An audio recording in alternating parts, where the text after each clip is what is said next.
Woohoo! Hey, good morning. You're listening to Conservative Cat on Cities 92.9, the news and talk Bloomington Normal. As always, I'm on YouTube, Facebook, Twitter, and Rumble. You guys can check it out there and be sure to download the Cities 92.9 app.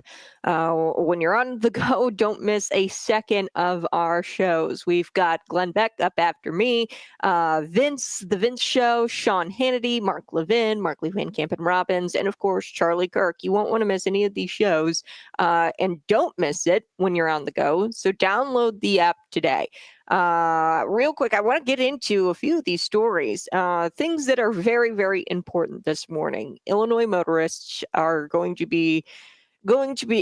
be getting another gas tax, increase. Now, it's kind of baked into the cake, or it's baked into the law here, where you get an increase every single year for the gas taxes in the summer. So this isn't shocking. This isn't like new. They enshrined this into law so they wouldn't have to deal with you anymore. Enshrining into law annual increases for your gas taxes. Although we pay the second highest gas taxes in the country, state leaders are continuing to worry about not having enough of your money to spend and not stealing enough money from you, which is why they've introduced, and I've talked about this, the mileage tax. How many miles you drive, they're going to also tax you there. Possibly that's going to get through. We'll have to see. But they're looking at more ways to steal your money, the Illinois Tyrants. They don't have enough of your money, and they never will. There's also this proposal that I got to get to. This is from the Center Square. They're going to deduct money from your paycheck, to create a new state agency. And this is scary because I've talked about the Illinois Secure Choice Program. This is you're probably automatically opt-in. A lot of people don't realize they're automatically opt-in to this state retirement plan. So they automatically take, I think it's 5% of your paycheck, and they automatically opt you in. You actually have to manually opt yourself out.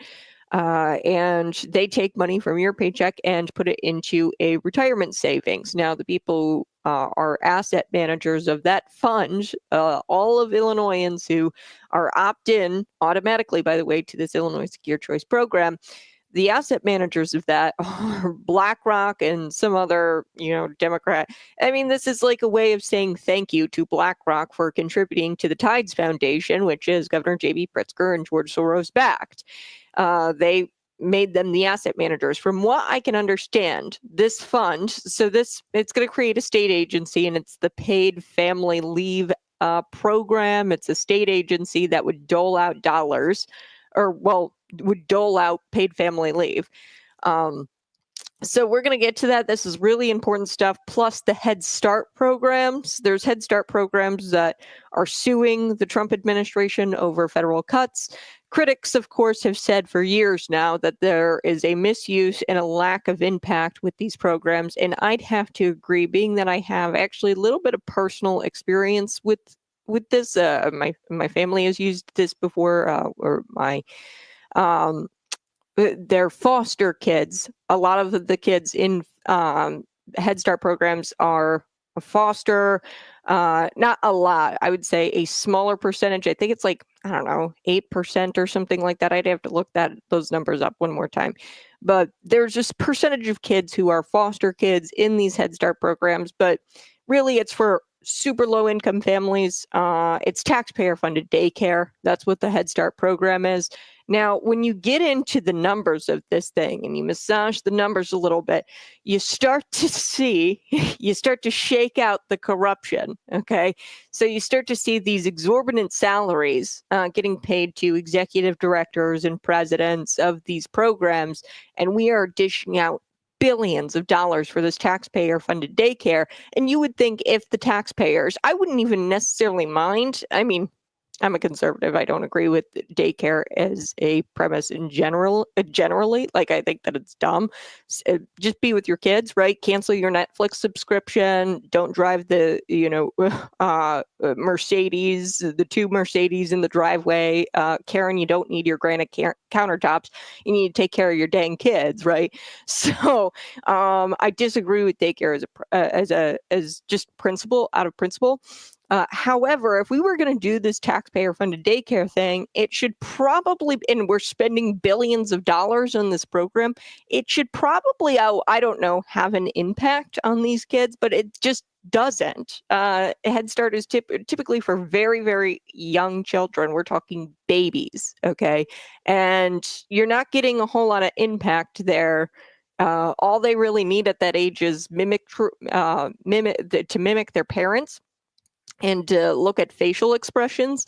So, I mean, this is taxpayer-funded daycare. They're not doing anything really outside of providing those facial expressions to the babies. And when you're taking care of multiple babies, that baby probably isn't getting as much as attention as obviously they would have at home with mom or dad, or maybe even at another daycare facility. Where you pay for it and you have smaller class sizes, less kids to look after. So if we're paying billions as taxpayers, this should definitely be like top tier daycare, okay? But it's not, okay? And I'm gonna get to all of it here on Conservative Cat Cities 92.9. I appreciate you being here. Let's get into the gas tax. Illinois drivers, you got to be beware the gas tax hike. They're coming soon. This time it's going to hit July 1st. And now it's going to be more than 48 cents per gallon is the gas tax. We pay the second highest gas taxes in the nation. I think California beats us. Now, they are also floating the idea, the Illinois lawmakers are floating the idea of a mileage tax as well. So I don't think that it would replace the gas tax because they're not in the business of getting rid of taxation. They might lower the gas tax if they implement a vehicle mileage tax because they're claiming now that they don't have enough money for the roads. Okay. The gas tax is supposed to go to the roads. I don't think it actually does. I think it goes to line the pockets of people who run like programs like the Head Start program. I'd imagine like nonprofit executives. Okay. You're going to be shocked by this story. I'm excited for that story. But they say that they don't have enough money for the roads. So they're floating the idea of a mileage tax as well. How many miles you go in a day, it'd be like a fee, X amount of miles, then you pay, like say a mile is $10. I'm just throwing money out there, okay? And you travel 10 miles, it's $100 fee. That's insane, but you know what I mean, okay? So they might just implement this. Governor J.B. Pritzker and Republicans and Democrats, look up who voted on this. It's very readily available. Republicans and Democrats voted to double the state gas tax in 2019. Okay, so I think it was bouncing around like, I'd have to look this up. Let me look at the numbers here really quick. It doubled in 2019. I can't find the number really quick, but it doubled to like 38. So 38 cents in 2019. And it just keeps increasing and increasing and increasing. So on average, drivers, they're going to be paying after July 1st, after this July 1st increase, you're going to be paying about $143 in taxes just to drive.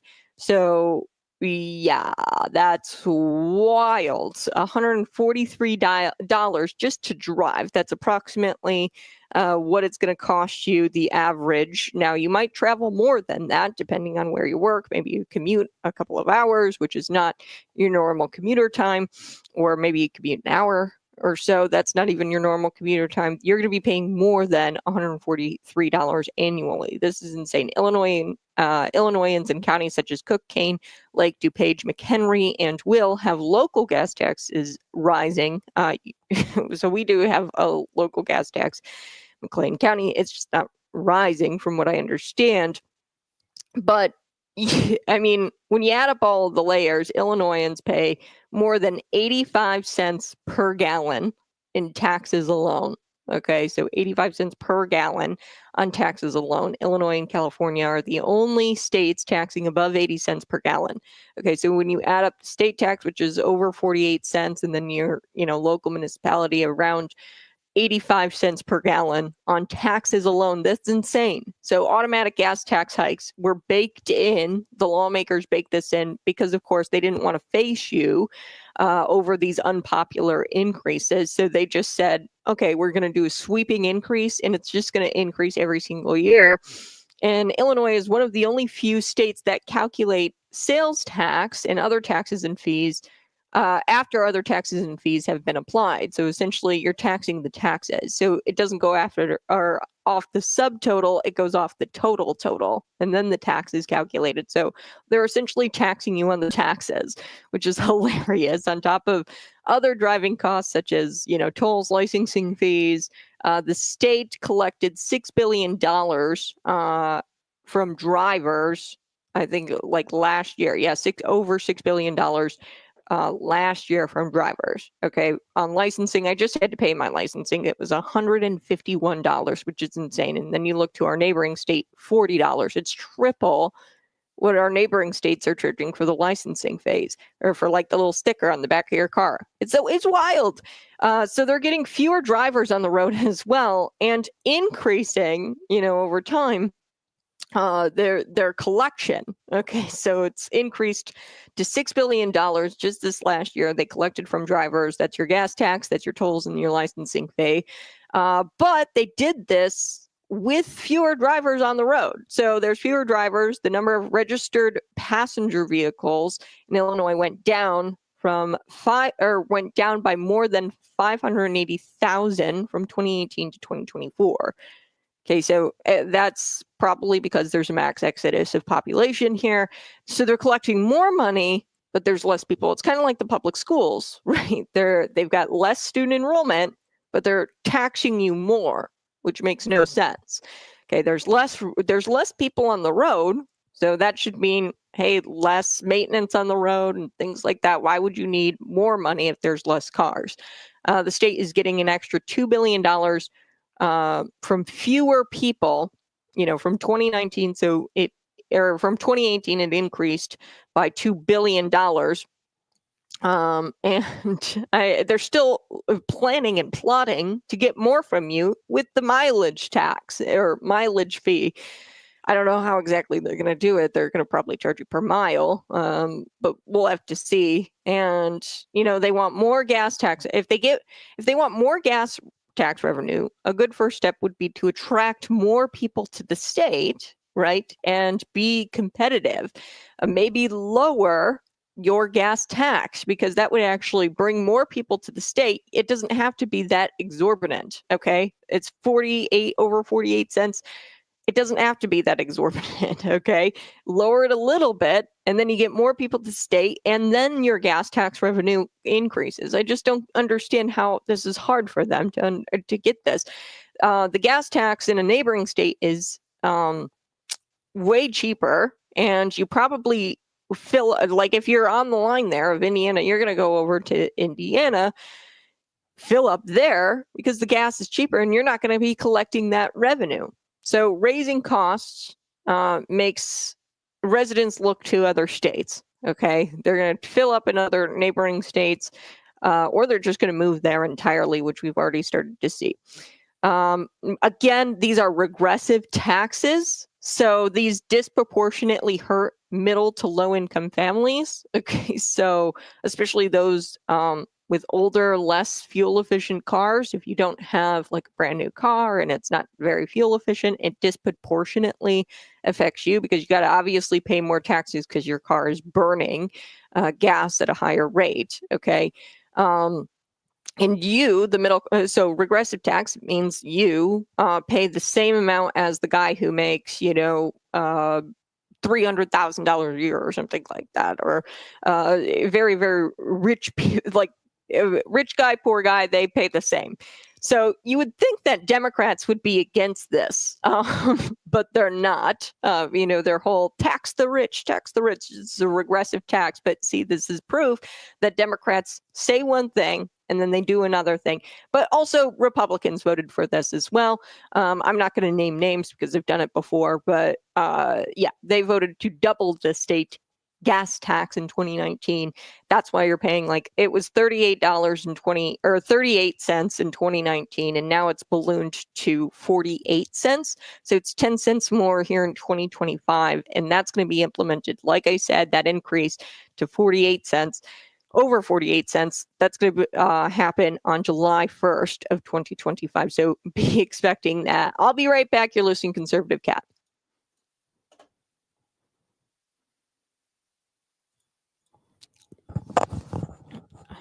Almost like costs aren't going up everywhere.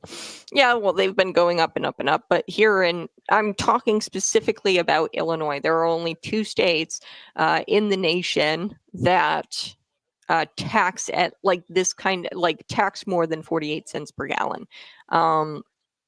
And that is California and Illinois. There's only 2 states that do that, and there's no reason to really be doing this because of the mass exodus of people and fewer drivers on the road.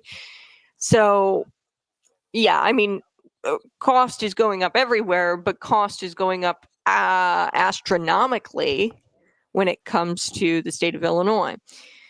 So here we go. It was 19 cents in 2018, July of 2018, and then July in 2019, it went up to 38. So that's nearly doubling the state gas tax in just 1 year.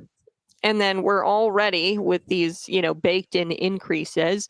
We paid a little bit more than 38 in July of 2020, 39 cents in 2021. And it just climbs up to 48.3 cents in July of 2025. So it'll top 48 cents in July of 2025. And the numbers here I'm looking at from the Illinois policy. Okay, so I'm going to make sure that I provide you the resources. You guys can check this out, illinoispolicy.org.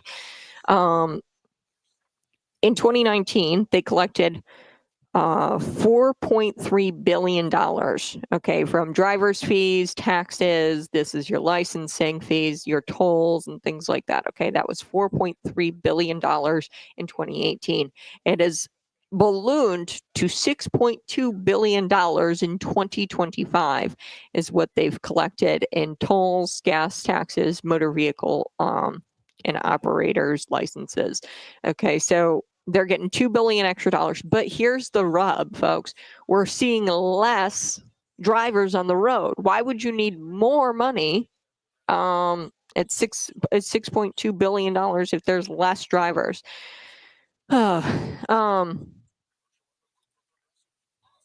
Yeah, I think that the economy, but costs are actually going down. I mean, actually, the cost of eggs are at half of what they used to be, and it's so interesting how the left stopped reporting on that. The cost of eggs is like halved since President Donald Trump got into office, and he actually brought it down, which was not the case under Joe Biden.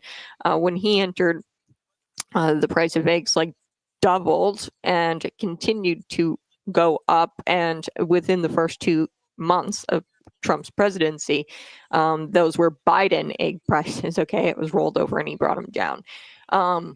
Yeah, prices nationally, you're exactly right, Ryan. Prices nationally are actually going down. The stock markets, they've kind of they're actually better than what they were a couple of weeks ago, and it's starting to level out now a little bit. Now, there's been clips from Donald Trump where he talks about, maybe you don't need 30 plus dolls on the shelves. And I think that as Americans, we have to start to realize, and with these tariffs, everything's going to be getting better, okay? Because we're going to start making stuff here in America, and we're not going to be getting crap from China, cheap crap that nobody really wants. And we're going to be prioritizing the American worker and providing the American worker a job that he loves and that's here, and he makes something here in America. And I think we're going to see this cultural shift as well, because we're going to be prioritizing, hey, we might pay a little bit more, but in the end, guess what? Our economy is going to just skyrocket because of the jobs and because of the growth because of everything that we're doing here to make products for our people. And it's just going to be so much better. Okay, so maybe at first, definitely you're going to pay a little bit. So they're talking about how Donald Trump and he's attacking the Christmas shelves or whatever because, we're not going to get the crappy toys, which, by the way, are made by children, okay, slave labor over in China, and the chemicals that they use. I mean, this has been an ongoing fight with it. If you're a mom, you understand the toy industry, right? In China, I think they make like 90% of our toys or something astronomical. The stuff that they're using to make it is actually unsafe for children. The plastics and the types of things that they're using to make these cheap toys. And what Donald Trump said, hey, instead of $30 on the shelves, why don't we have 3 and have 3 American companies who don't use slave labor, who use American products to make their toys and is made here in America? Why don't we put those $3 on the shelves? They might be a little bit more expensive, but guess what? That doll is paying your neighbor. The sale of that doll is going to be money in the pocket for your neighbor in your community. And we're going to start building community. So it's just, made in the USA. So I think that we really are going to see prices come down. Hopefully these tariffs, I don't know. I think it could be a couple of years under the Trump presidency. But you really are going to see wages go up. The prices might go up a little bit, but the wages are going to go up and people are going to be working in the U.S. and really have fulfilling jobs. And there's going to be a cultural shift where we don't want all of the Temu crap or the crap that nobody wants. And we're going to actually care about our man and support our fellow man in our community. Hey, good morning. You're listening to Conservative Cat on Cities 92.9, the news and talk, Bloomington Normal. Tim, he says, I spend $1,000 a week on diesel fuel, $550 a year for a 2290 road use tax. A year for 2290 road use tax, $3,400 a year for that little sticker on my license plate for my truck. Yeah, that's $3,400 a year. That's insane. And like, you're dealing with these prices and with the taxation. And like I said, on average, now some people are going to be paying higher than this, the $143 per year in just taxes alone, gas taxes alone. Okay, so you're going to be paying that come July 1st, 2025. Now, I do want to switch gears here. Let's talk about Head Start. I've been so excited to get to this story.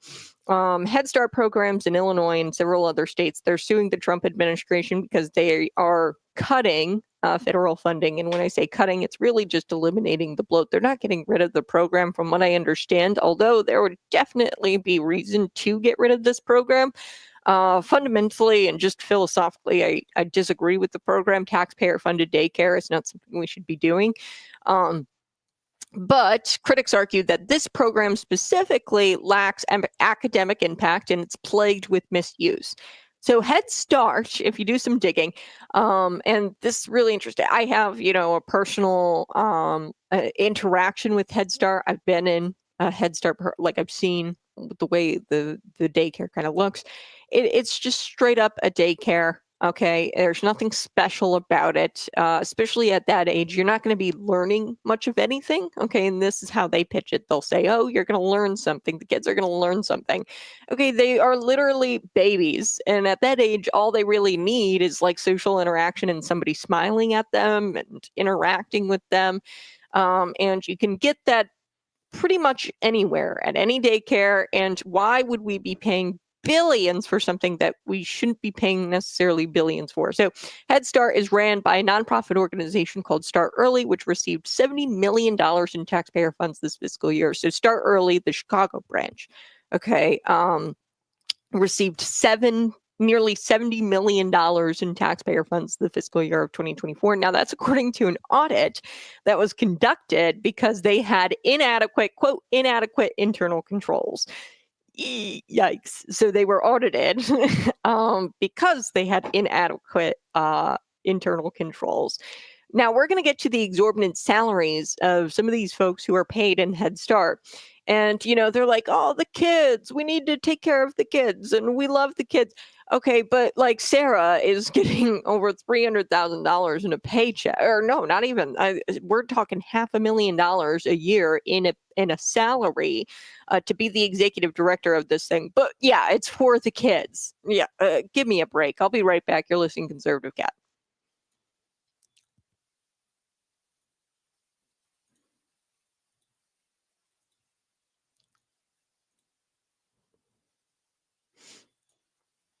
All right, smash that like button, share this out with your friends. Yes, so Donald Trump and the prices, the economy, the tariffs, all of that. Yeah, I think things are going to be going down nationally. But the main thing, because it's so hard to bring down the cost of things once it's inflated, okay, just economically speaking, it's hard to bring prices down. I think that they will go down, but more importantly, Donald Trump, he is lasered focused on getting people jobs and getting them good paying jobs and keeping the American people busy quite literally with their hands and making us a manufacturing powerhouse. That is how we are going to correct the economy and make sure that we build up the middle class. Okay, we have to build up the middle class and stop taking from the middle class.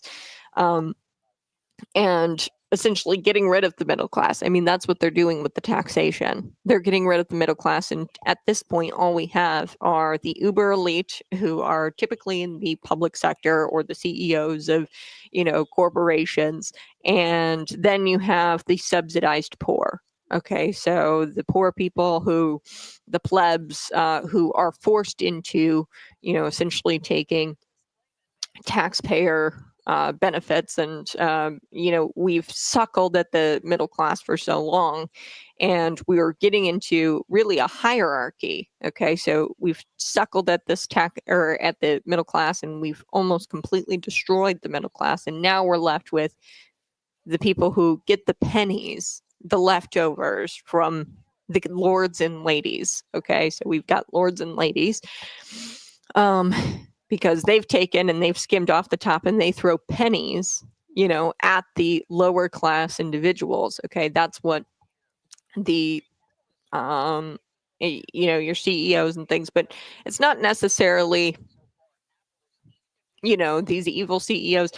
I would say that if you are, making money and you're creating a product and you're creating jobs for people, now you've got CEOs who are subsidized, like their industries are completely subsidized. So like your health insurance, your auto insurance, State Farm, those types of CEOs, the military industrial complex CEOs, all of those, they're the rich elitists, and that's Republicans and Democrats. Okay. And they've enriched themselves at the expense of you, the middle to upper middle class. Okay. Now I have no problem with CEO. But this is also going to start encouraging, I think, small business. Okay. So we already talked about Walmart and how their CEO and came out and said that, like, hey, US entrepreneurs, we want you on our shelves. We've created a program, step by step, of how to get your product on our shelves. You're going to see this roll out where your Amazons or Targets, your big box stores, they aren't going to be able to get the cheap. They're not going to be able to be like showrooms for Chinese Temu products and like Shein products. And they're not going to be able to be those showrooms and keep their shelves stocked, I would say. And I think that's a good thing, in that you're going to start to see this rise of small businesses. You're going to start to lift up the middle class rather than tear them down. So I'm really excited for Trump's economy. And unlike, other states, Illinois, our economy keeps coming down. So the national unemployment, just like you said, Ryan, the costs are coming down nationally in Illinois. Governor J.B. Pritzker and Springfield are finding ways to tax everything we do. Just like you said, Ryan, there, but also the unemployment. Okay, so nationally, there's more jobs under President Donald Trump, and he's created more jobs. And I'm not talking the job creation like the job creation under Joe Biden, which was all illegal jobs, foreign nationals getting jobs, and the public sector. Okay, and like I said, here's that the subsidized poor, right? The foreign nationals who come here, the illegal immigrants who come here and have nothing because they've spent it all on their trafficking to the human smuggler. They spent their life savings. How do I know this? Talk to illegal immigrants. That's what happens. They spend their life savings to get here, pay it to a human smuggler like Kilmar Abrego Garcia. They travel across the border. All they come over the border with is a toothbrush and toothpaste after they've paid the human smuggler. And they expect handouts through nonprofit organizations like the Immigration Project. They expect handouts from the elite. So you have the subsidized poor and you have job growth in the public sector, the elitists. Okay. That was under Joe Biden's economy. These jobs are private sector manufacturing jobs, okay, that are in Illinois. We are not seeing that. We are seeing unemployment rise rather than employment rise. So our economy is not doing as well as the nation as a whole here in the state.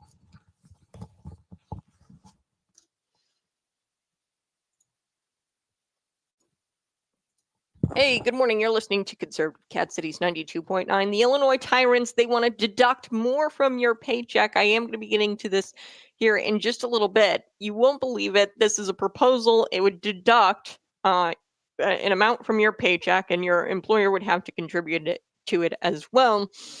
And essentially what Illinois wants to do, they want to create a paid leave paid family leave program. So it's a new state agency. So they want to take money from your paycheck, give it to a bunch of public sector elitists, and then they're going to dish out some of it and give it to the plebs for, paid family leave.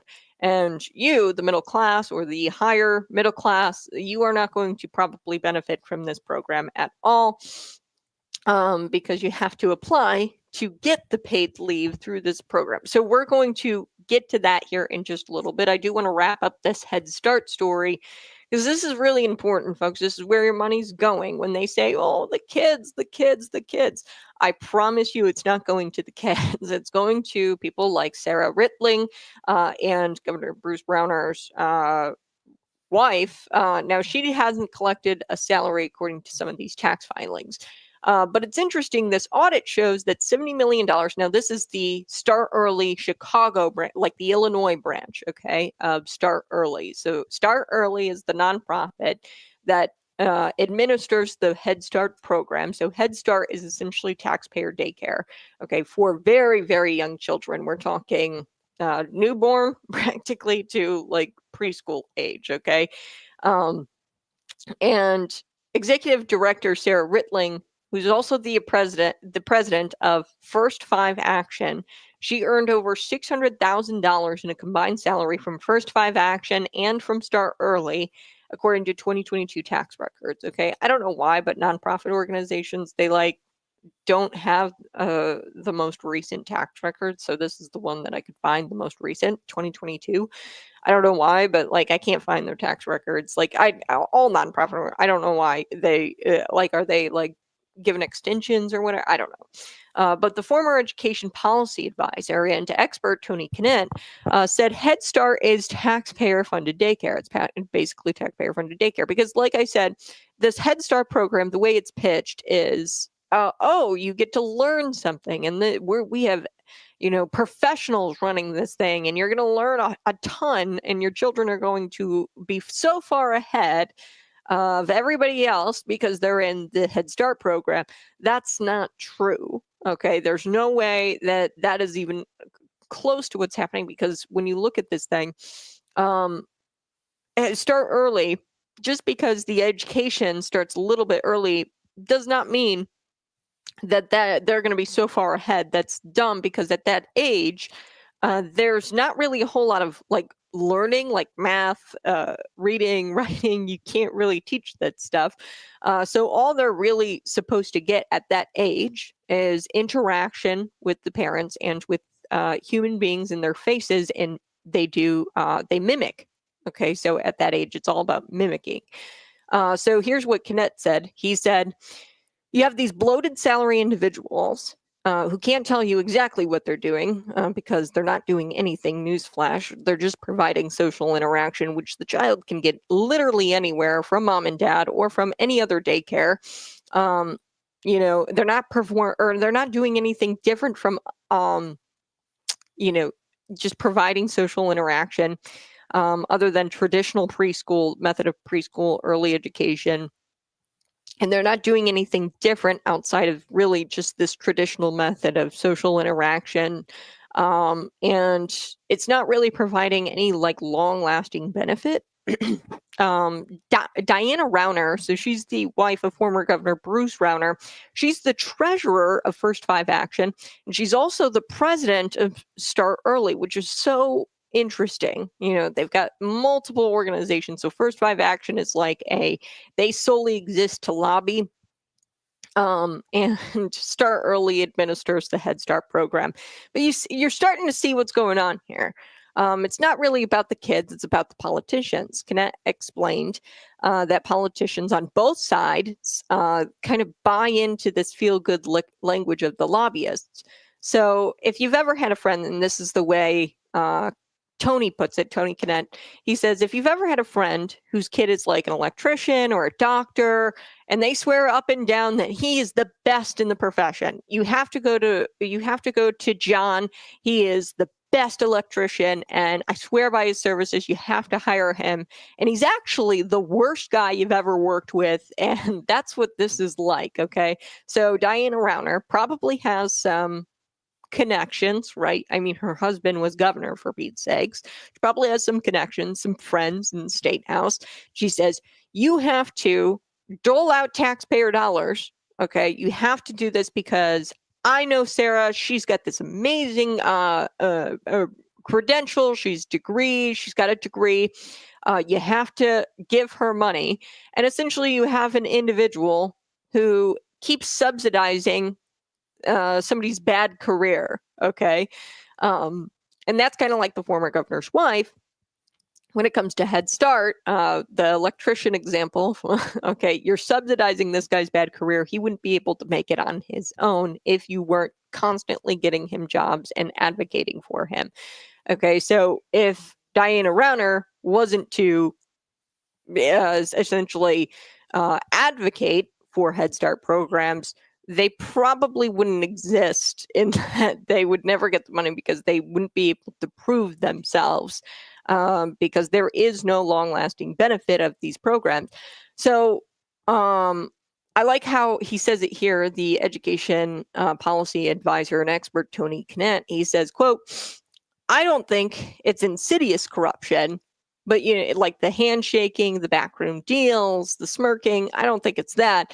I think it's more of a sense of moral superiority where Diana Rauner, she just thinks that, all of her friends and the degrees and people who administer this program, they're so great and they're a bag of chips, everything in a bag of chips. But really, I mean, what you're getting here is a bloated program and the product is lukewarm. Okay, that's what you're getting here. And Illinois' Head Start, here's the numbers broken down. Illinois Start Early Head Start program is funded largely by taxpayers, according to 2024 financial audit. Illinois spent $21 million. Federal agencies spent $47 million, and the Chicago Department of Family Services and Support Services spent $1.3 million. Okay, so in total, the Illinois chapter, okay, of Start Early, now this is in the millions. In fiscal year 2024, we get into the billions, okay, because this is a national program. In total, the federal government allocated in 2024 $12.27 billion with a B to the National Head Start and Early Head Start programs. The funding actually increased from the previous year, so fiscal year 2023, by $275 million over the previous year. So, I mean, they just keep getting more and more and more and more. And what are you getting? You're getting absolutely nothing out of it. So Knet explained that up until kindergarten, the most important factor to children's education and their ability to mimic their parents, okay, and develop a relationship with their parents and a love for their parents. Okay, that's the most important part to the child's. And I don't even want to say education at that age, preschool age and babies. They need mimic people, and they need to develop a bond with somebody. That's what's so important, and to be loved by somebody, and provided for by somebody. And, I've been into these programs, these daycares before. They are, let's just say it, stretched thin. There's a lot of people who use the Head Start program. I'll give them that. There's a ton of people who utilize the program. But that's just proof that this thing is not working, because how are you to give the child the attention that he or she deserves when you're spread out across 30 kids? You got 15 over here, 15 over here. You're not interacting with that baby. The whole reason why you exist, because that's the only thing that the child needs at that age, is the mimicry, or to mimic somebody and to see somebody's facial expressions. This is a place for social interaction, and we're paying billions for it. So there's not anything special about it. And it doesn't justify these massive budgets. Okay, $70 million to just one branch of this nonprofit. And then you've got $12.27 billion paid for entirely for the entirety of the program nationally. And really, I mean, what we're doing is we're spending money on something that just is that, like, so basic. It doesn't need to be $12 billion, because guess what? Sarah Rittling, as I said, she's the executive director of Start Early. She doesn't need $600,000 a year, folks. We need to cut that salary by at least half, okay? And these are very exorbitant salaries, and they're not providing anything special.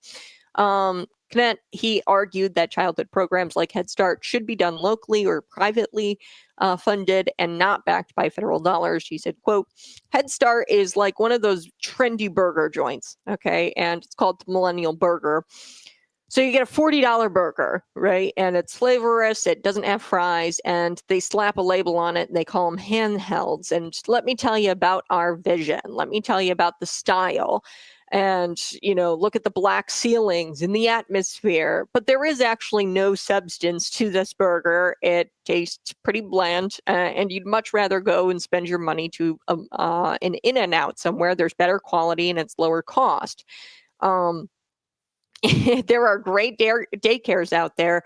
And we could simply be providing these daycares, maybe like tax credits, or providing you a tax credit, so that way you can, or a daycare type credit, or a stipend even. And I'm not even entirely for that. Like I said, I'm fundamentally against daycares. I think that they're terrible. And give up your Netflix subscription and your car and your style of living, Karen, and your granite countertops, and why don't you just stay home with your kids and teach them and homeschool them and provide them childcare? I mean, what's so hard about that, right?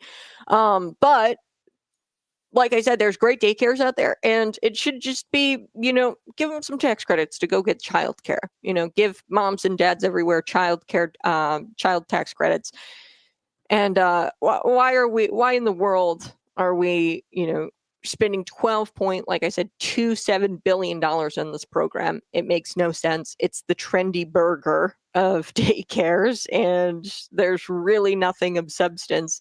And there's much better daycares out there. And, Head Start is not one of those daycares that is great. So I'm going to be right back. You're listening to Conservative Cat Cities 92.9, the news and talk Bloomington Normal. Hey, smash that like button. We're going to shift gears. I've got one more Illinois story, and then we're going to get into some national news. A little bit later, J.D. Vance, he blasts Ilhan Omar's her genocide language. Genocidal language is what J.D. Vance calls it after her anti-white rant. But next, we are going to be talking about this really interesting program that they want to implement here in the state of Illinois. It's called, it's a state agency, and it's the Division of Paid Family and Medical Leave within the Illinois Department of Labor. So this is like a sub-agency. So too many layers of government, okay? way too many layers of government, but they've proposed this and they want to create this agency, and they're of course going to be tasked with providing paid family leave or medical leave to individuals. But here's the kicker. This is a state-run program. It'd provide up to 27 weeks of paid leave, which is insane, a year, I think it is, depending upon the circumstances. The proposed division of paid family and medical leave, according to the Center Square, would be charged with the administration of paid family and medical leave insurance program under the direction of the deputy director. Now, they want this new state agency funded by money taken out of your paychecks, okay, and taken out of the employer's pocket, okay. They want to take money from both you and the employer, and then they're going to take this money and put it into the division of paid family and medical leave state agencies' hands, and they're going to redistribute it, okay. So of course, giving money to the government who can't handle it, that is not a good idea, okay. Giving more money to the government who already can't handle what they've already stolen is a really, really bad idea. They've been in budget deficits for the last at least couple of years that I know of, and that's proof that they can't handle the money that they already steal from you. And giving them more money, or allowing them to steal more money from you is not a great idea. So we're going to get to this because former state representative Jeannie Ives, she was on X talking about this program, and she explains it in detail, and I think that it's a great clip. And we're going to get to it here in just a little bit. Smash that like button, share this out with your friends. I'm going to take some of your comments here. Spend $1,000 a week on diesel. Oh, I read this one. $550 a year for $22.90 road use tax. I wonder do you live in Illinois, Tim? I'd be curious if you live in Illinois. Road use tax, because I don't think $22.90.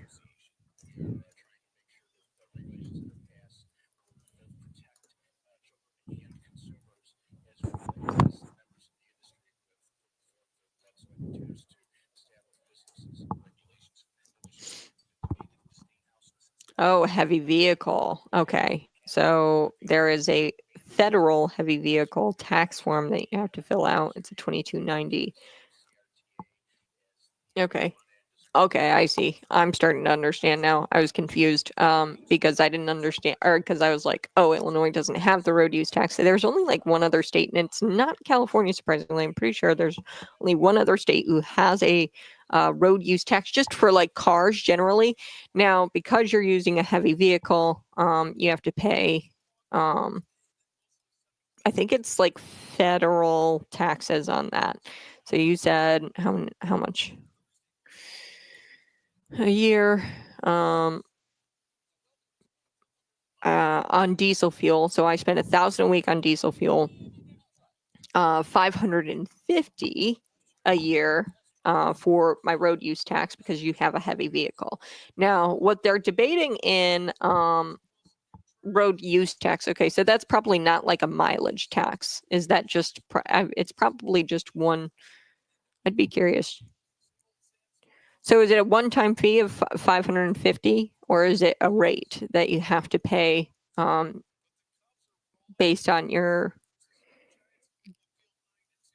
I'm not sure. That's interesting. I haven't heard of that before. I'm glad that you brought that up. So 300 or 3,400 a year for that little sticker on my license plate because for my truck. Yeah. So especially when you drive a heavy vehicle, they tax you into oblivion, or a heavy truck. It's an annual fee. Okay, that makes sense. Okay, so yeah, the $550 a year for the $229.90 or $22.90 road use tax.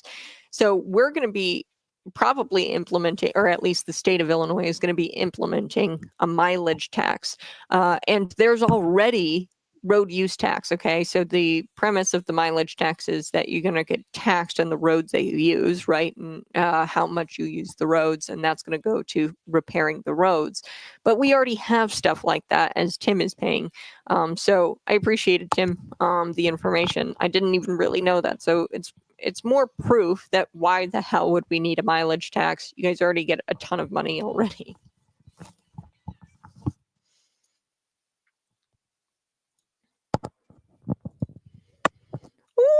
Woohoo! Man, I can't believe that the 6 o'clock hour is almost over.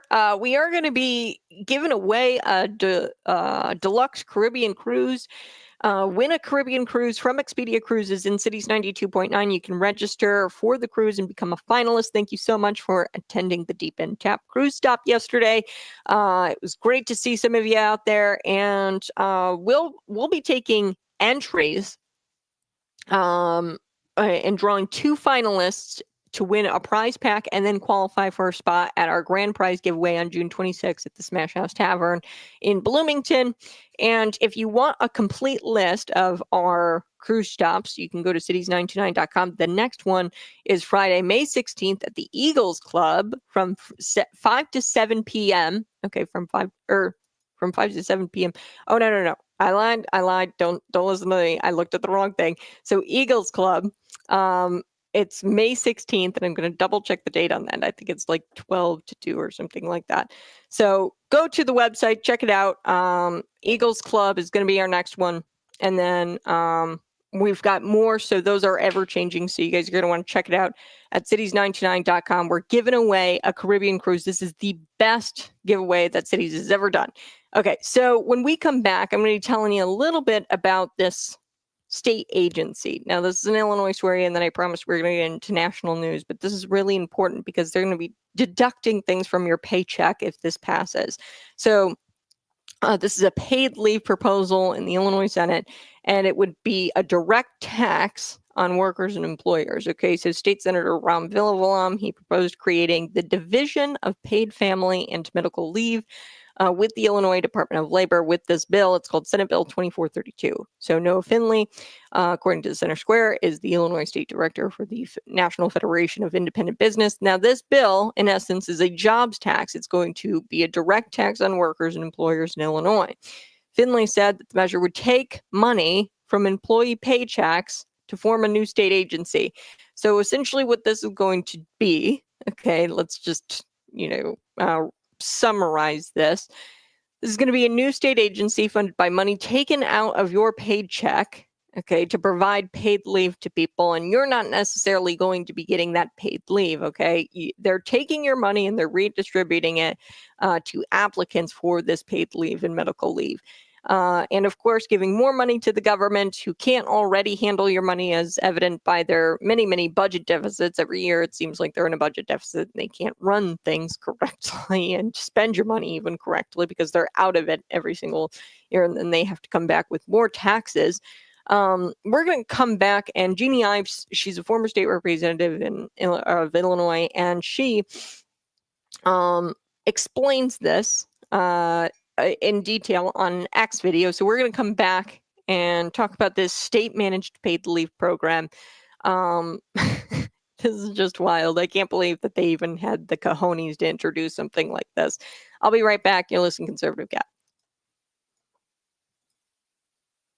Smash that like button, share this out with your friends, subscribe today. We're going to be right back. I'm going to grab a sip of coffee for the top of the hour, and then we are going to get into a few national news stories. I do want to get to Pramila Jayapala. She pathetically dances around this question about Kilm. So they're going to start walking this back now because this footage that was released yesterday, we talked about that on the show.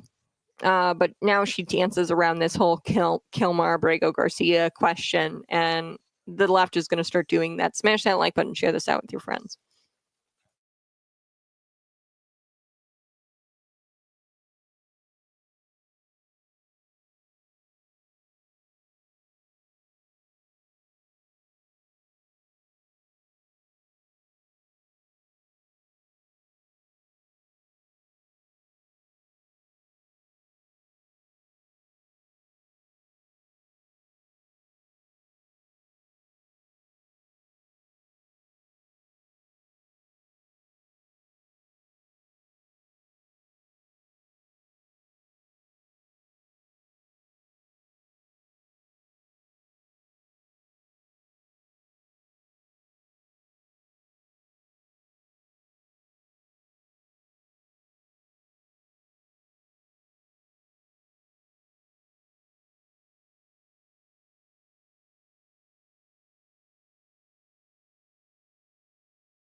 Welcome to the Red Kingdom. You're listening to Conservative Cat on Cities 92.9, the news and talk Bloomington Normal. So do appreciate you tuning in this morning. Go ahead and find me on YouTube, Facebook, Twitter, and Rumble.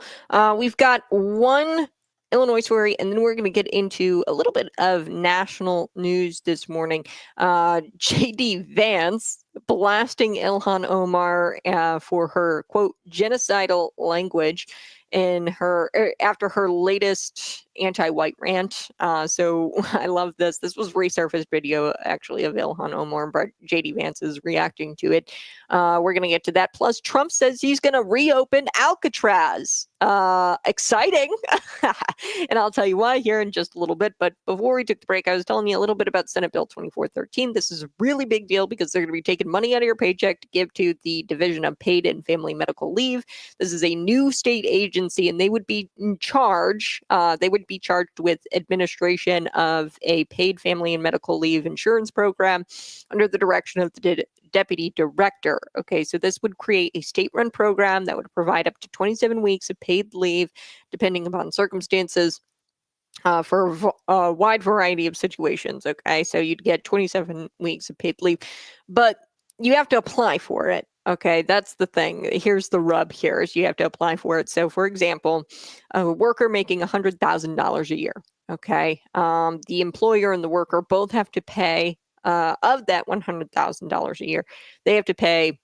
It'll be deducted from your paycheck. It's a 60-40 split actually between the employer and the worker, $1,120 because it's a 1.2% tax on employee paychecks. Okay, so that money, the $1,120, is going to be going into this big kitty, this fund, and that money will go to the state-run fund to be handed out as paid leave to people who qualify for it. So not necessarily you, but people who the state decides gets the leave. Okay, the paid family leave or paid medical leave, whatever it is. Okay, it's not connected to the individual. It's aggregated for the general population who applies for it. Okay, so you'd have to apply for the paid leave. And most likely what's going to wind up happening is the middle and higher income folks are going to be paying in a lot more, and they're going to get a lot less out of this. Even if, like, they're not going to get a lot less out of this because they're going to be paying in so much. Okay, because it's a 1.2% tax on employee paychecks. So now this is Jeannie Ives. She's a former state representative. She was on X explaining this. Here's how the program works. Explained it a little bit for you, but it's a bad idea to give the government more money to have the government steal more money that they can't handle already, as evident by their many, many budget deficits. Take a listen to this. Here we go. The plan would impose a 1.12% tax on paychecks paid in part by the employee and in part by the employer. So it would work like a Social Security or a Medicare tax. You pay half, your employer pays half. And it would fund benefits in a state, boy, this is a problem too, a state-managed paid leave program. First of all, the last thing you want, this bill isn't so bad on so multiple levels. The last thing you want is the state touching anything that is a paid benefit to you, because you know it's going to be mismanaged completely, whether it's a pension, whether it's those 529 college funds that the state had, the one where you put your money in early and your kid can go to the University of Illinois. They had to stop that program twice because they couldn't manage the money, and they had to backfill it with actual tax money to pay that out. So this is a stupid plan. But anyway, 1.12% of tax on your paycheck. Half comes from you, half from your employer. It goes to a state-managed paid leave program, and then workers are given up to 18 weeks of paid family or medical leave each year, plus up to 9 extra weeks for pregnancy. This is just absolutely insane. Initially, the tax would apply at companies employing at least 25 people, but by 2029, all employers, no matter how small, would be affected. The Trib writes, unfortunately, as with all new taxes, this one is all but sure to rise with time. Yep. Consider Minnesota, which is launching its own leave program and payroll tax in 2023. Legislators enacted in Minnesota a 0.7% payroll tax to take effect in 2026. The tax hasn't even hit employers, but lawmakers are already boosting that rate to 0.88% less since then. The Trib also writes, if times were better in Illinois, a proposal like this might be worth considering. They're wrong on that. They're wrong. Absolutely not. This is never worth considering, ever. Yeah, it's never worth considering ever. And I've talked a lot about the Illinois Secure Choice Program. I'm kind of shocked. So I did some digging. From what I can understand, the fund is going to actually be state managed and not outsourced to like BlackRock or a big bank to manage the fund, to be an asset manager. Now, I do foresee that possibly happening where they try to do it, right? It goes to the state treasury and this Illinois department, or this Illinois division of paid family and medical leave, this subdivision, or like this sub form of a government agency, because it's through the Illinois Department of Labor. I'm going to pretty much guess that they're not going to be able to handle this, obviously, because they've got a terrible track record, as Jeannie Ives had just told you. Terrible track record, but most likely what's going to wind up happening is they're going to be like, well, we can't really manage it, and it would actually just be better if we had somebody come in and be the asset managers for us on this. And BlackRock and a few others are already managing the Illinois Secure Choice Program, which is the retirement fund, right? So a portion of your paycheck is taken out every single year. You're automatically opt into this. If you don't opt out, portion of your paycheck is taken out for retirement. And then BlackRock, of course, they're making out like bandits because they can borrow against that asset, and they can, build their corporate high rises and like get loans out on that asset, and they make all kinds of money. Okay, so I could foresee that happening. And we like to, of course, rub elbows with big banks, big finance, right? So I could foresee that happening, but really, this is not going to benefit you in any kind of way. The middle to higher income folks are going to pay a lot more than what they get out of it, obviously. Plus, you have to apply, and you probably won't even, through the application, you won't even be qualified if you are a middle to higher income class folk. So, yeah, the last thing we want is the state to be touching anything that's a paid benefit to you, because most likely you're not going to even get the benefit because it's so slow, and government acts like a turtle in that sense, because you'll apply for the paid leave, but you won't be able to redeem the paid leave probably, or get the money for the paid leave. That's the last thing you want, is the government to be touching paid benefit to you. So Noah Finley of the NFIB, he says, quote, when we're already struggling to employ Illinois workers, the last thing we need to do is add another tax, another barrier to hiring people. We should instead be making it easier for people in this state. Yes, stop taking money out of my paycheck. Stop taking money out of employers' pockets. Finley cited data from the Illinois Department of Employment Security, and I've already talked about this. There's a slow job growth in this state specifically. So nationally, prices are going down. Illinois prices are continuing to go up. We talked about the gas taxes and how those are going to go up July 1st of 2025 this year. There is slow job growth for the state in most categories outside of government. So interestingly enough, the public sector elites, they're getting bigger, obviously, in this new division of paid family medical leave program. This is a new state agency. So there's jobs in the public sector, and that's how Joe Biden did it as well. At the federal level, there was growth in public sector. So there's this growth among the public sector elite and then the subsidized poor. So, for example, the foreign nationals, we saw job growth there under Joe Biden. He always was like, oh, it created 5 million jobs. Yeah, okay, whatever. It wasn't 5 million jobs. What Donald Trump is trying to do, he's trying to bolster the American middle class, manufacturing, and provide middle class jobs, good jobs for Americans. And we're actually creating those jobs already.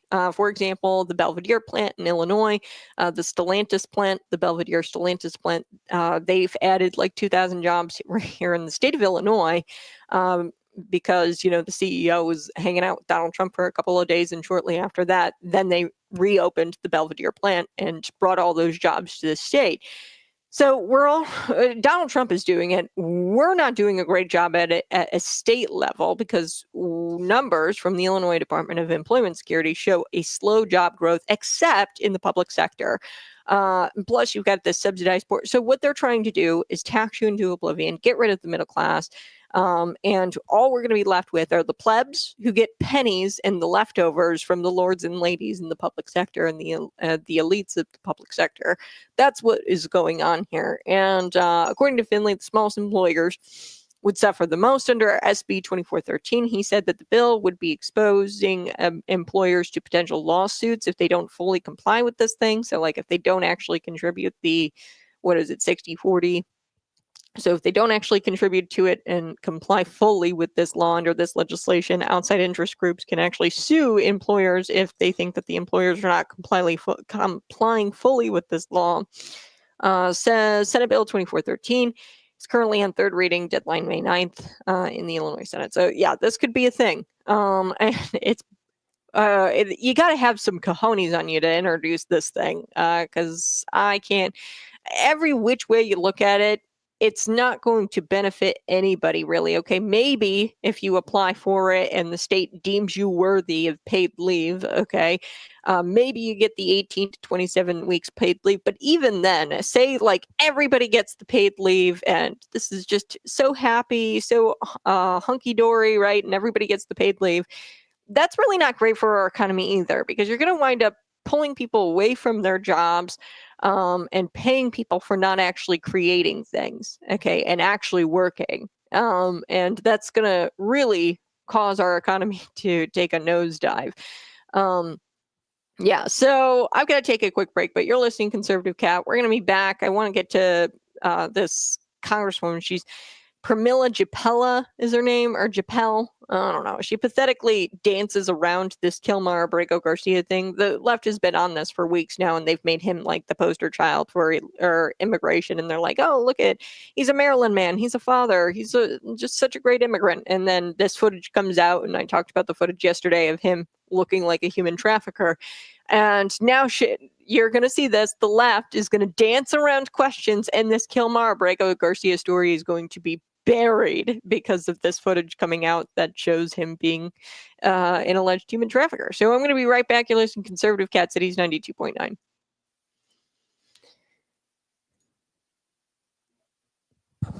Hey, smash that like button, share this out with your friends. I appreciate you tuning in.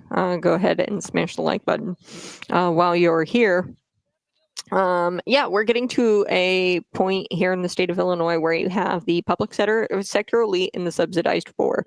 And that's really unfortunate. And like, nobody's working. Okay, that's ultimately what's going to wind up happening here is subsidized poor. Nobody works. You will own nothing. You will do nothing, and you will be happy. Okay, that's what's going on here in the state of Illinois. And the public sector elites, they will throw you the pennies, and they'll pat you on the head and they'll say, good little pleb, you just listen to us and do whatever we tell you to do. And you'll keep getting your paid leave, okay? And you'll keep getting these government handouts. So, and we're starting to see this, like, this incentivizing the multifamily housing, owning nothing. You're not going to own a house. You're going to live in a multifamily housing unit, and you're going to pay rent to the man. And the man is BlackRock and a lot of these, corporate type developers who are also, given, handshakes and given deals to be asset managers of things like the Illinois Secure Choice Program. I would imagine something like this, the state is going to really struggle with implementing it. And I bet that because it'd be too controversial now to provide the asset or the fund or outsource the fund probably to a friend of, Democrats, or a friend of Governor J.B. Pritzker's, which would be like somebody who contributes to his presidential campaign. That's what I'm thinking.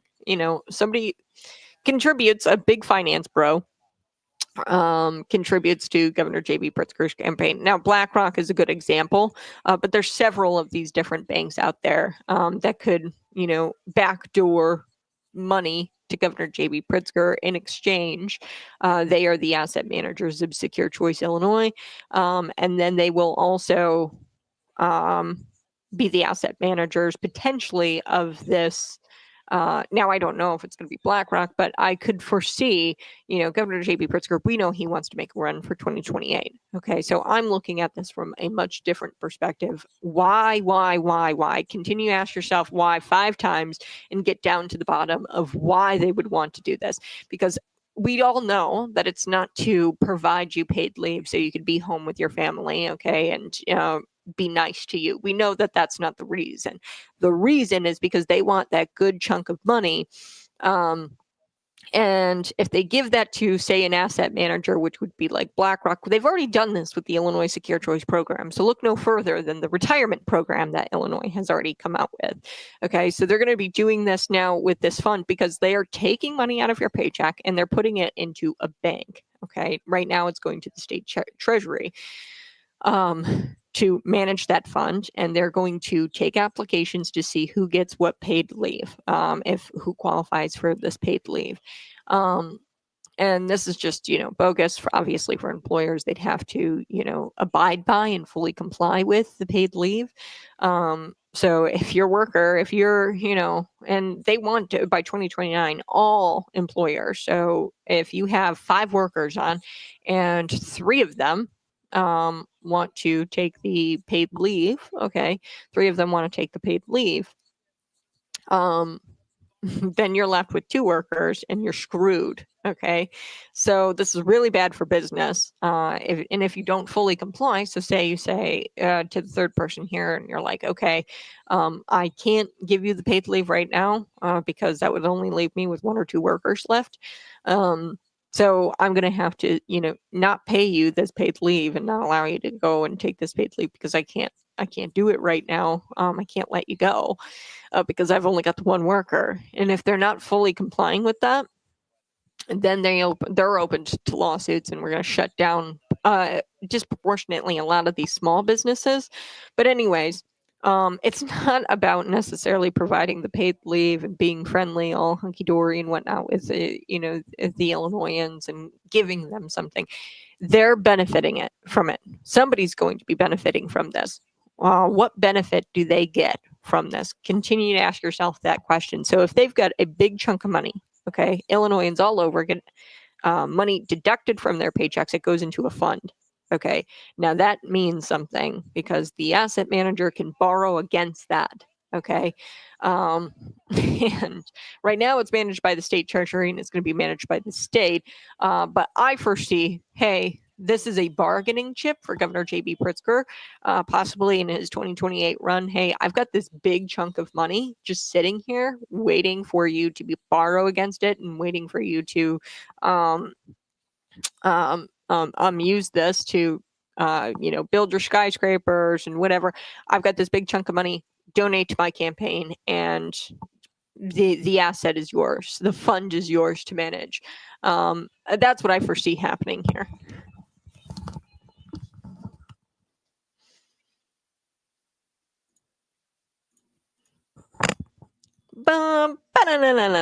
Hey, good morning. You're listening to Conservative Cat on Cities 92.9 the news and talk Bloomington normal. Everybody's commenting. They're like, this is really scary stuff. Tyrannical. Yes, it is. It's okay, at the end of the day, you have to ask yourself why. Why would they want to do this paid family leave, medical leave program and create this new state agency? Well, number one, it creates a new state agency, and this is kind of surface level thinking. It creates a new state agency, so there's going to be more public sector jobs. So there's definitely going to be more jobs available for these state lawmakers and their friends to, get these jobs. And they're all going to be, working for literally doing nothing, okay, because they're not going to manage this program correctly. We already know that. But I think that there's something else deeper at play here. So there was a test run of this a couple of years ago with the Illinois Secure Choice Program. This is the retirement program, and this is my take on it. Right now, and I dug into this morning, the fund, okay, so the money that they deduct from your paycheck to go into this paid leave, family leave and medical program, okay, the money that they deduct there is going to go into the state treasury. Okay, so the funds are going to go there, and then they're going to dish that out and redistribute it to people who apply and can receive those benefits. Okay, so ultimately, the middle class and the higher income folks are going to pay a lot more. This is just the way these programs work. Then they're going to get out of it. Okay, they're going to pay a lot more, and then the subsidized poor, they're going to get of course, the paid family leave and the medical leave. It's not going to benefit you in any kind of way. It might benefit, some of the poorer, the lower income individuals in some sort of way, but not really. How about giving them more money so that way they can set aside money and take time off and not be, completely destroyed when they have to take time off for family emergencies or medical leave? How about we keep more money in their pockets anyway? So you have to ask yourself, why? Why do they want this? Obviously, it's not because Illinois has a heart and they want to provide paid leave and medical leave for people. Okay, we know that that's not the case. Now, it does add new public sector jobs, obviously, because it's a Illinois Department of Labor. This is a sub-government agency, I guess. So it's an agency within an agency. So you're going to have layers and layers of bureaucracy, and it bolsters, I guess, the public sector growth that we've seen a lot of already in the state of Illinois. There is slow job growth in the state, except for government. So we're making government bigger, and we're giving those people those jobs. But here's what I think is going to wind up happening. The state treasury has the fund right now, and that's the way the law is crafted, is they're the ones who are the asset managers, the fund managers, okay? And then they dish out the money as they see fit, as the applicants, applying for the paid family and medical leave. They'll dish out the money to Illinoisans, okay? We know that they're going to epically fail at it because it's Illinois, okay, and it's government, and they always fail.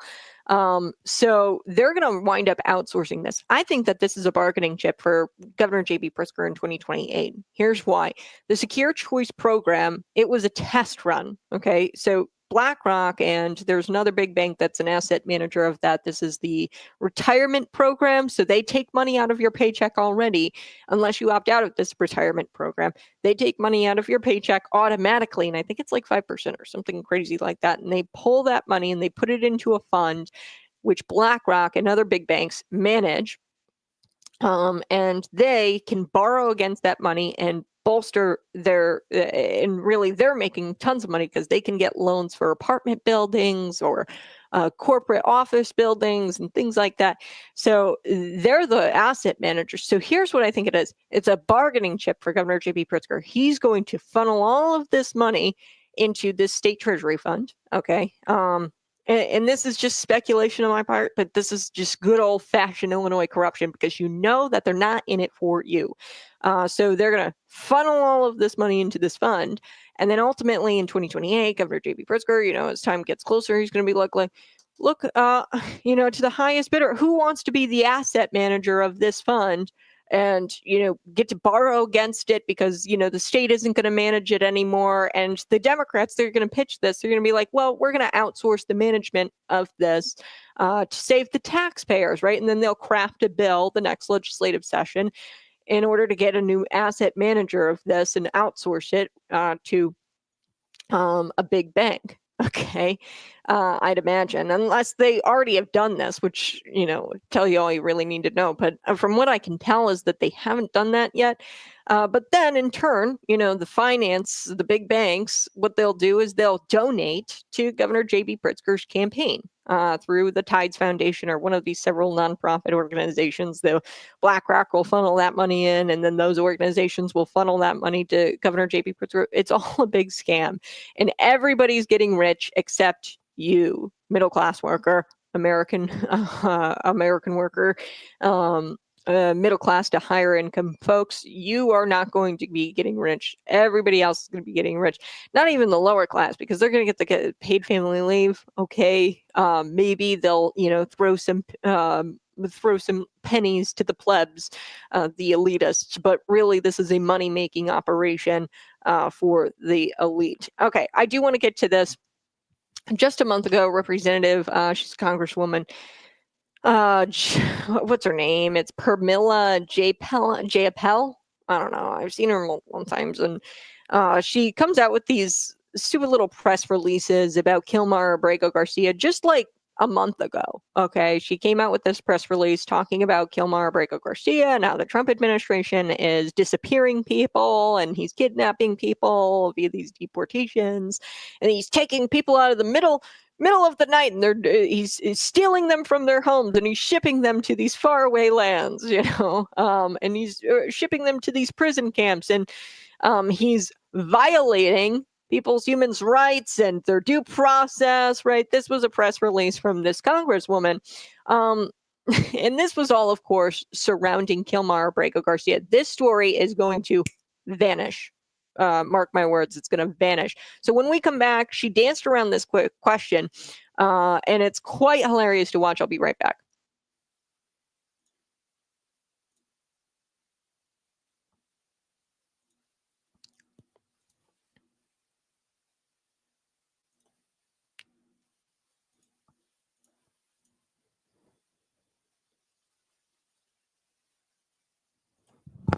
Absolutely a elitist cash grab, exactly. So Illinois is a money pit, tyrannical. Yes, this is very scary stuff.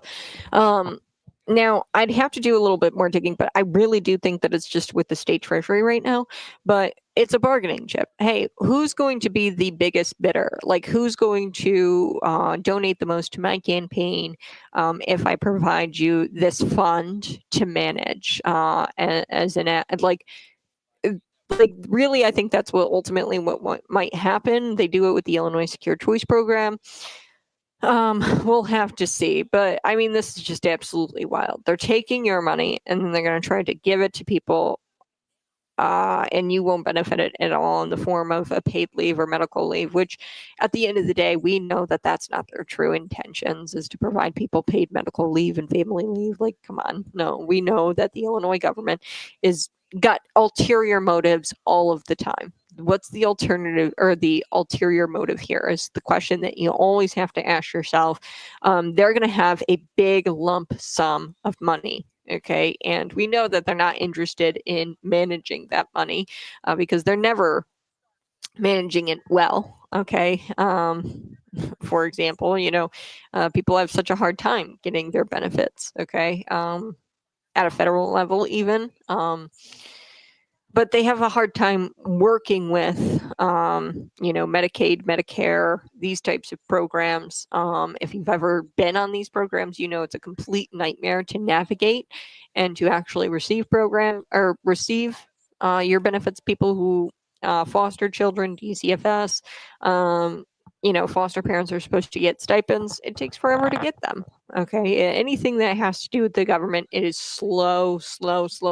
And if you're entitled to some sort of benefit, chances are you're not going to see that benefit for weeks and weeks and weeks, sometimes years. Okay. So it's going to be really slow trying to get this paid family leave and medical leave anyway from the state.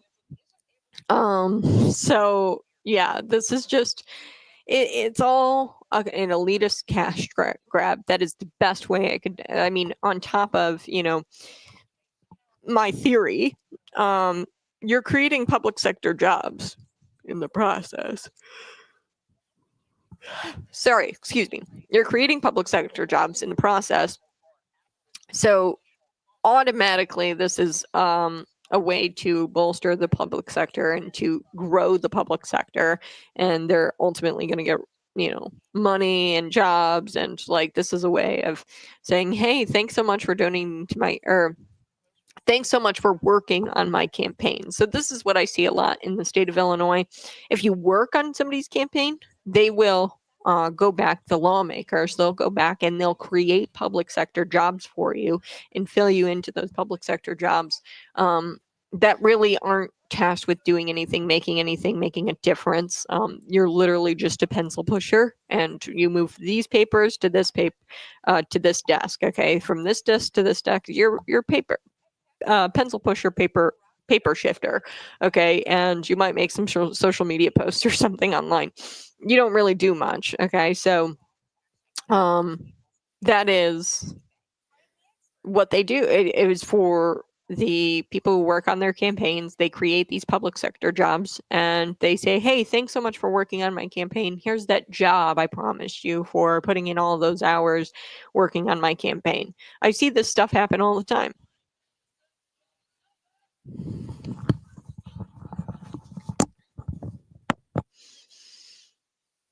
Woo! Hey, good morning. You're listening to Conservative Cat on Cities 92.9. They are going to flee from this Kilmar Abrego Garcia story because this footage, as I talked about yesterday, was released and it kind of shows it's pretty damning footage. Okay, it kind of shows Kilmar Abrego Garcia human trafficking. At least that's what the cops thought.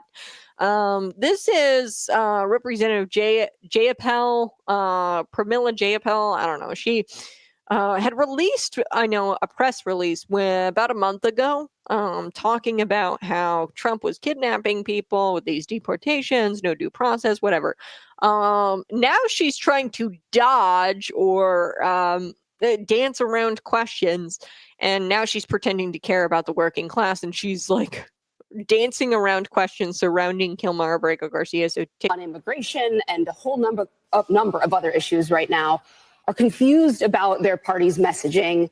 You know, to go back to immigration, to hear that some members of the party are going to El Salvador trying to raise support while others are saying, this is not our issue, Trump wins on this, we'll be quiet on it.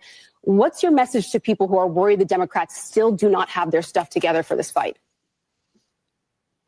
Well, I think that the core message is that Democrats are going to fight for working class and poor people across this country. And we're going to fight to give you the things you need to have a decent life, right? Affordable housing, a roof over your head, food on the table, education for your kids, retirement with dignity, healthcare, childcare. Those are the critical things that people need to thrive.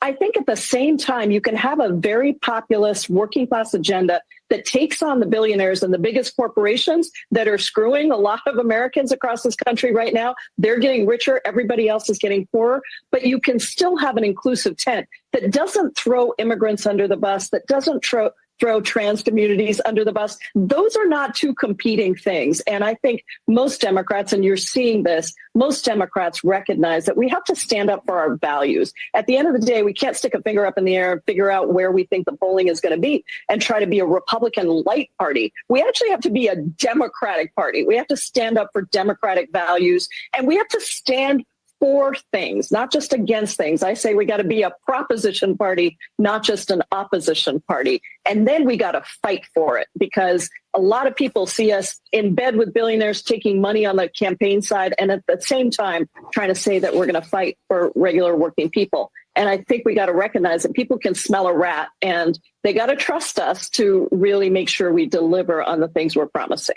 Voters can definitely smell a rat. We're hearing the exact same thing. Congressman Pramila Jayapal, thank you so much for joining us tonight. Next. Okay.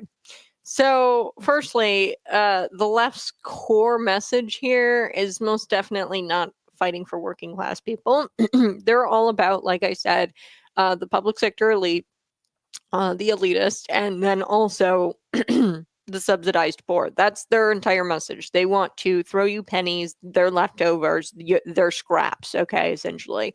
The left's core message is not fighting for working class people, as proven by the fact that they've done everything in their power to absolutely destroy it. We just talked about, these middle class, higher income folks. They are not going to be benefiting from this. They're going to have money taken out of their paycheck and given to the state to try to dish out to people for this paid leave who probably aren't even going to get it, and they're not even going to manage it correctly. So the left has never done anything for the working class. They constantly implement policies that can destroy the middle class. Secondly, it's pretty rich how she claims that she's fighting for something now, the working class, when she's been against it the whole time. Donald Trump has talked about fighting for the middle class and the American worker and bolstering manufacturing jobs and creating private sector jobs that people at the end of the day feel fulfilled about, because they make something, they put it on the shelves, and then that sells, and that money goes to your neighbor, right? And we're not doing it with China, and it's all about the tariffs, right? Making sure the American economy is uplifted rather than uplifting China with fake Temu or with this crappy Temu products on our shelves, right, and Walmart shelves. We want to put American products on American shelves, and we want to pay our neighbors and our friends and Americans with our dollars. Okay, we don't want our dollars going to China. So it's kind of rich here because for the last, I don't know, since 2016, they've called Trump literally Hitler. Okay, and they've claimed that the Republican Party is Nazi, Nazi, Nazis. So they've been against the Republican message, the core message, or at least the MAGA message, which is "Make America Great, fight for the American working class worker." So she's been against that. The entire Democratic Party has been against that, and they've called Trump literally Hitler. Did Democrats truly think that the American people were stupid and that they wouldn't find out about Garcia's ties to MS-13 gang, ties to human trafficking? Like, did they honestly think that we wouldn't find out about that and that they'd just say, oh, that's a conspiracy theory and that's just another conspiracy and we would buy that? Of course not. I would say a majority of American people did not buy the fact that Kilmar Abrego was an upstanding citizen and just a Maryland man and a father, okay? The left, if they claim something to be misinformation, historically, it's always true, okay? A great rule of thumb would be, okay, if the left is saying it's misinformation, most likely it's true. Nonetheless, this party made him the poster child for illegal immigration. And the fact that you've got Pramila Jayapal here. She wants to ignore questions about it. Okay, they've made him the poster child for illegal immigration, and there was a direct question asked of her, and she danced around this question and she ignored questions about it. They've been obsessed with Kilmar for weeks now, and this is a slap in the face to Americans everywhere. And she danced around this question, and then all of a sudden said that she's for fighting for working class folks. Absolutely ridiculous. They don't care about any of that. The seed has been planted, and their most naive voter base, they're the only ones who believed that Kilmar was an upstanding citizen. Okay, I want to be very clear about that because, it's not the people whose votes that they need to win over who bought that Kilmar wasn't an MS-13 gang member and that was totally misinformation. They didn't buy into that. They knew that he was part of this transnational gang. People know that he was a human trafficker, a wife beater, right? Alleged human trafficker and a wife beater. And they just were hoping that they could throw this out there and that it would stick with their naive voting base. And that Trump is targeting fathers for no reason and he's kidnapping people when that's so far from the truth. But they hope that they throw this spaghetti at the wall and some of it sticks with their naive voter base. And that's what the intention was. And they succeeded at that, but it's not going to work for them in the end because they need to get the voters who are skeptical or who understand and aren't naive. Okay, they need to get those people if they want to win elections. All right, I got it. I want to switch gears. Let's talk about Ilhan Omar. So she said something really, really racist a while ago. Now this is resurfaced. She said it in 2018, but JD Vance is out there commenting on it, which is really, really funny. So she said, according to Ilhan Omar, she says, quote, "Our country should be more fearful of white men because they're causing the most deaths in this country." Ridiculous. However, given that is not only false, it's totally disgustingly racist, and JD Vance called it, quote, "genocidal language." Now, like I said, this is a resurfaced clip from 2018, but it's going viral yet again, and JD Vance came out and said that this is genocidal language. I don't know. It still confuses me how this person continues to get elected and is an elected official. Take a listen. Here we I go. would say our country should be more fearful of white men across our country because they are actually causing most of the deaths within this country. We should be profiling, monitoring, and creating policies to fight the radicalization of white men. I would say. So JD Vance, he of course on X says, what a disgrace this person is. According to the New York Post, the Minnesota Progressive was asked in a resurfaced interview by Al Jazeera from August 2018 about the rise of Islamophobia. And I guess there were attacks back then, 8 people on Manhattan bike path in 2017, and then there was a 2015 terror attack in San Bernardino, California. It killed 14 people. So there was attacks, and Ilhan Omar, she answered, she said, well, the country needs to be more fearful of white men across the country because they're actually causing the most deaths in this country, which is not true. And she said, quote, and so if fear was the driving force of policies to keep America safe inside this country, we should be profiling, monitoring, and creating policies to fight against the radicalization of white men. So it turns out not much has changed for Ilhan Omar since 2019 for the progressive member of Congress, Minnesota Progressive. Not only does, she prove this time and time again, but she wants to pretend to represent the American people. And we know that she despises the majority of the American people. Okay.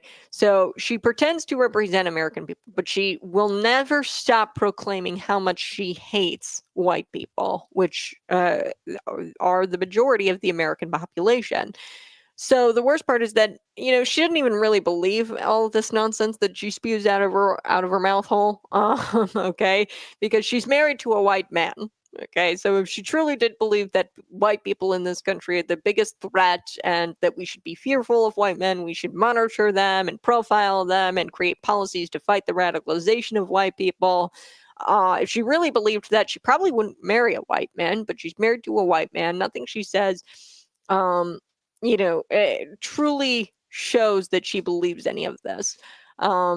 So, yeah, our country, what if I were to say our country should be fearful of Somalian men, which I could make an argument for in that cultural differences.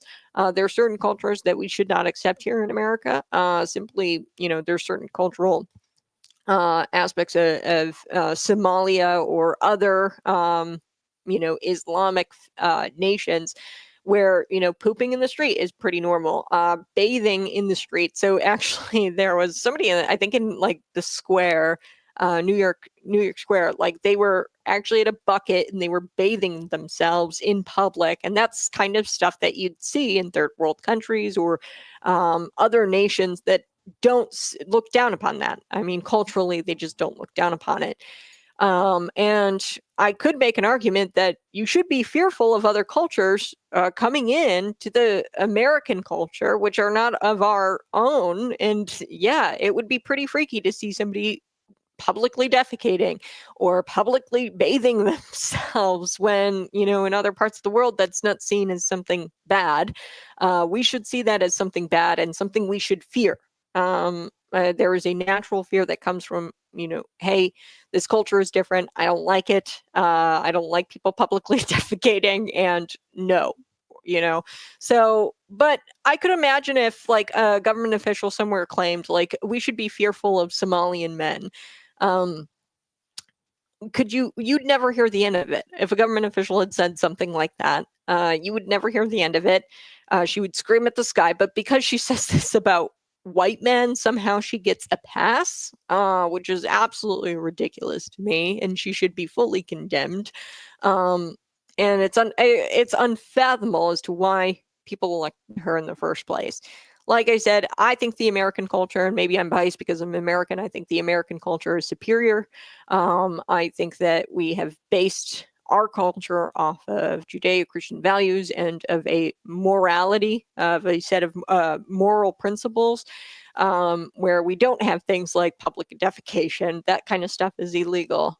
We don't have one thing that's really interesting in other parts of the world. You'll see children going around and selling food, and there's no like there's no like safety or regulations around that. Like we want our food to be, regulated in restaurants. You have to pass health inspections. Other parts of the world, there's like, okay, you could kill, cats and sear them and sell cat tacos or something like that, or whatever it is. And you could do it all from a truck or from a little cart that's not refrigerated. Here in America, we say, hey, no, we are going to place health food regulations, or health food inspectors are going to come to our establishments and make sure that you're not poisoning people and giving them food poisoning. Okay, that is a cultural thing that we've got here in the United States. Other cultures don't recognize that. And you should be fearful of other cultures that don't resemble the American culture, because they're not great. Not all cultures are equal. Okay, and that's the danger of multiculturalism. It preaches that all cultures are the same, and there's not one that's better than the other, and that's just not true. I gotta take a quick break, but Alcatraz, is it coming back? I hope so. That would be awesome. People are saying that Donald Trump can't do this. He totally can. And I'll break it down here next on Conservative Cat.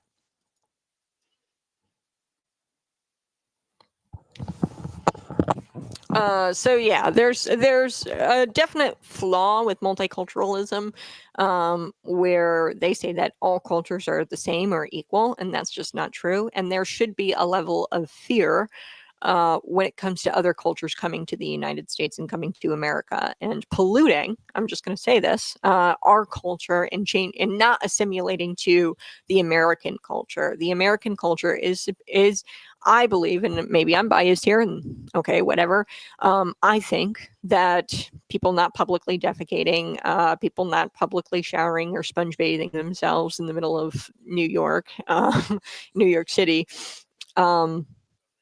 I think that, food trucks without health food, or without health inspectors, that freaks me out a little bit, giving people food poisoning. And it's all actually based off of Judeo-Christian values, actually. So I could pull up the biblical verses here that talk about, the importance of food and making sure that presentation, it's all about presentation. And like, this is an American culture derived from biblical, and they had the Bible open while they were crafting the Constitution and the founding of this country.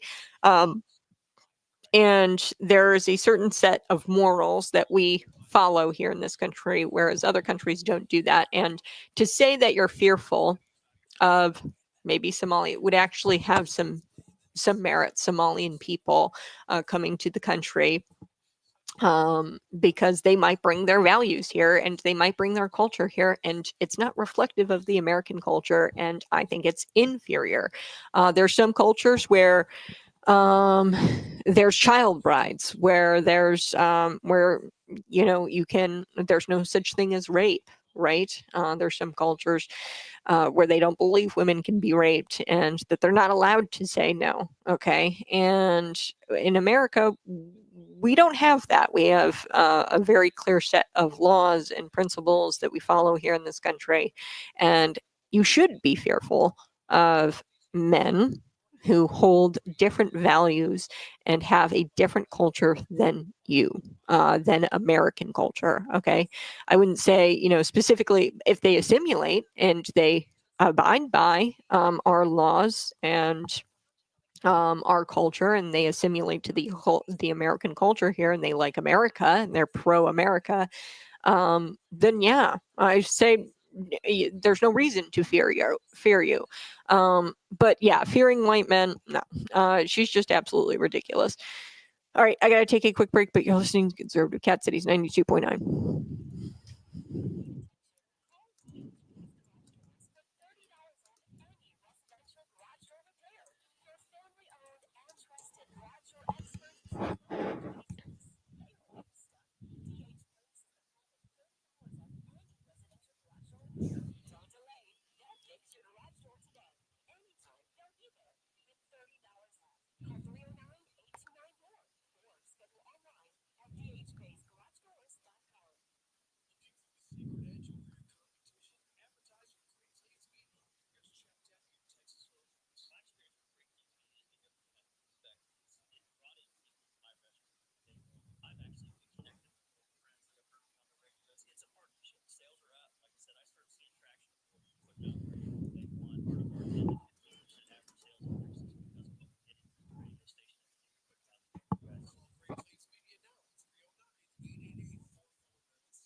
Okay, when we come back, we are going to be talking about Alcatraz, but amen to food, about food in the Bible. Yes. So I did want to dig up some of those.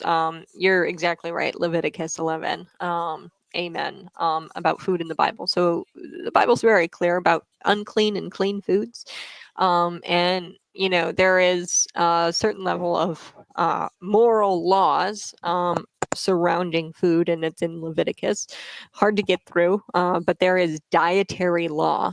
Okay. So, a lot of these dietary laws are not followed in other religions or other cultures. Like I said, our culture is derived from the Judeo-Christian values, or the Judeo-Christian Bible, the Holy Bible. And in Leviticus, there's talk of food rules, essentially.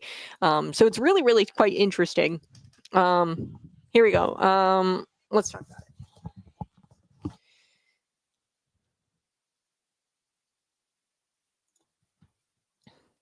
Woohoo! Hey, good morning. You're listening to Conservative Cat Cities 92.9, the news and talk Bloomington Normal. So I do appreciate you tuning in.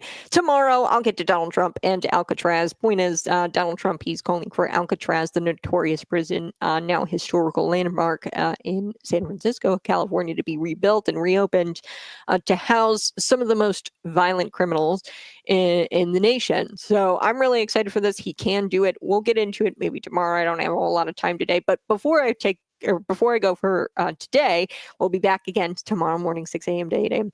I do want to bring this up, a couple of your comments. Amen, Leviticus 11 about the food in the Bible. So the more I talk to people, specifically in Chicago or even in some of these major metropolitan areas, you'll see young children or you'll see men out there with like food trucks or food carts. There's no refrigeration. There's no like health inspector inspecting these foods, and they're grabbing, you know, meat of all kinds, and they're just kind of searing it and like, you know, who knows, putting chicken in buckets or whatever, right? And it's very unclean food, and it's not safe really to eat. This is a cultural thing. If you were to go to other cultures, you'll see this.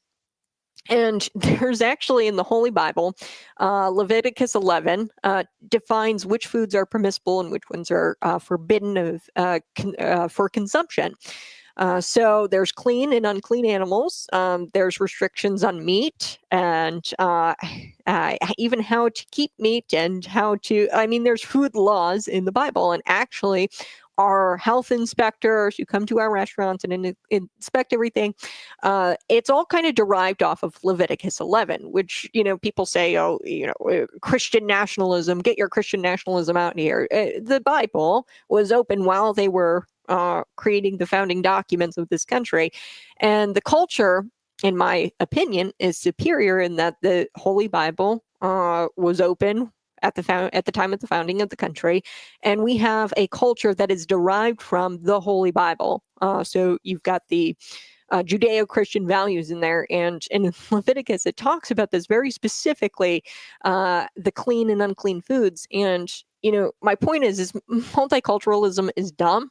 There are some cultures. So, for example, you'll get sick. You know, if you go to other countries, some other countries, they'll have the food carts and no refrigeration. They've got really poor food rules, okay, to put it lightly. And there's you know, no care about the storage or anything, and the keeping of the meat.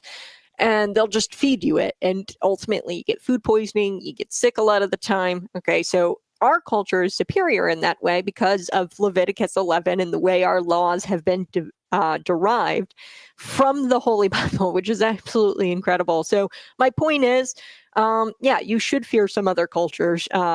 You should assimilate to the American culture if you want to be here, and you should be fearful of other cultures because some of them are worse than the American culture. Most of them are. All right, you guys have a great rest of your day. Bye-bye. I love you. We'll be back tomorrow morning, bright and early, 6 a.m. to 8 a.m. Be blessed.